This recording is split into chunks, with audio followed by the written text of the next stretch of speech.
Hi students, I am Praveen Sebastian Paul. In this lecture, we are discussing the working of a biased NPN transistor. So my dear students, in the last lectures, we had discussed what is an NPN transistor and also what is a transistor. So as we mentioned, a transistor is a device which is used for switching or amplification purpose, and based upon the construction, the transistors are classified into two. They are NPN transistor and PNP transistor. And in this lecture, we are discussing the biased condition of an NPN transistor. So in an NPN transistor, when a P region is sandwiched between two N regions, an NPN transistor can be designed. And when an external voltage is applied to an NPN transistor, it is said to be a biased NPN transistor.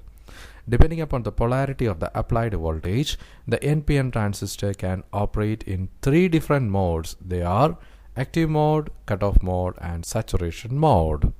The NPN transistor is often operated in active mode because in active mode, the NPN transistor amplifies the electric current. So let us see how an NPN transistor works in an active mode.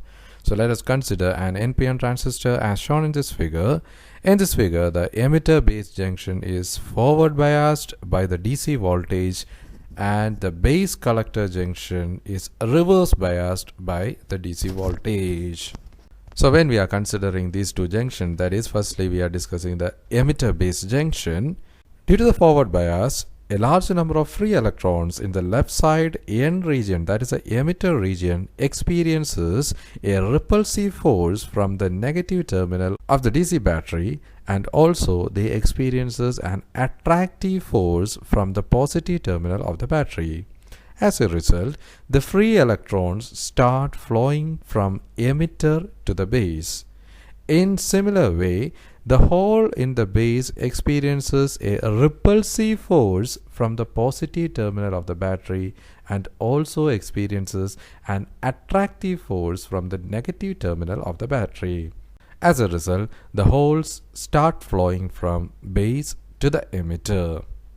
Due to the applied external voltage, each emitter atom has more than one or two free electrons. Hence, each emitter atom donates more than one or two free electrons to more positive ions. As a result, the positive ion becomes neutral. Similarly, each base atom accepts more number of electrons from the more negative ions. As a result, the negative ion becomes neutral charge. We know that the depletion region is nothing but the combination of positive and negative ions. Thus, the depletion width at the emitter-base junction reduces by applying the forward bias voltage. We also know that the electric current means the flow of charge carriers. The free electrons, that is a negative charge carrier, flow from the emitter to the base, whereas the hole flows from base to the emitter. These charge carriers conduct electric current. However, the conventional current direction is same as the direction of the hole, or we can tell in other words that the conventional electric current direction is just opposite to the electron flow direction. Thus, we can tell that the electric current flows from base to the emitter region. So this is happening in the emitter-base junction. When it comes to the base collector junction, due to the reverse bias, a large number of free electrons in the right side N region, that is a collector region, experiences an attractive force from the positive terminal of the battery.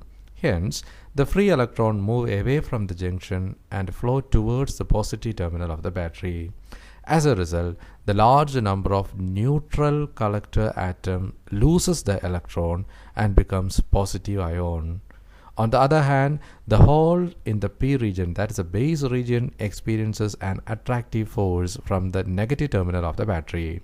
Hence, the holes move away from the junction and flow towards the negative terminal of the battery. As a result, large number of neutral base atom gain electron and become negative ion. Thus, the width of the depletion region increases at the base collector junction.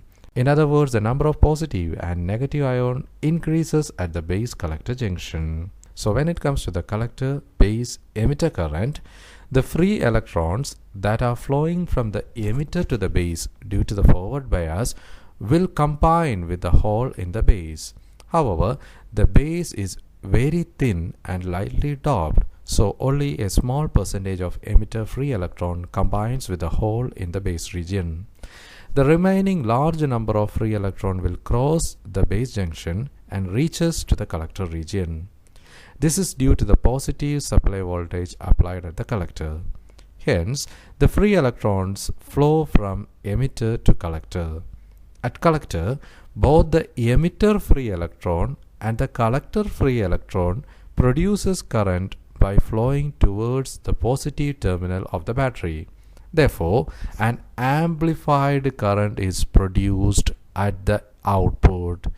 In an NPN transistor, the electric current is majorly conducted by these free moving electrons. So my dear students, these are the working principle of an NPN transistor in a biased condition. So dear students, hope you had understood this topic. So my dear students, kindly go through this assignment question. Our question is, write notes on biased NPN transistor and its working and the current flows. So dear students, see you soon. In the upcoming lecture, we will discuss the working of a PNP transistor. So dear students, see you soon. Until then, goodbye. Thank you and all the best.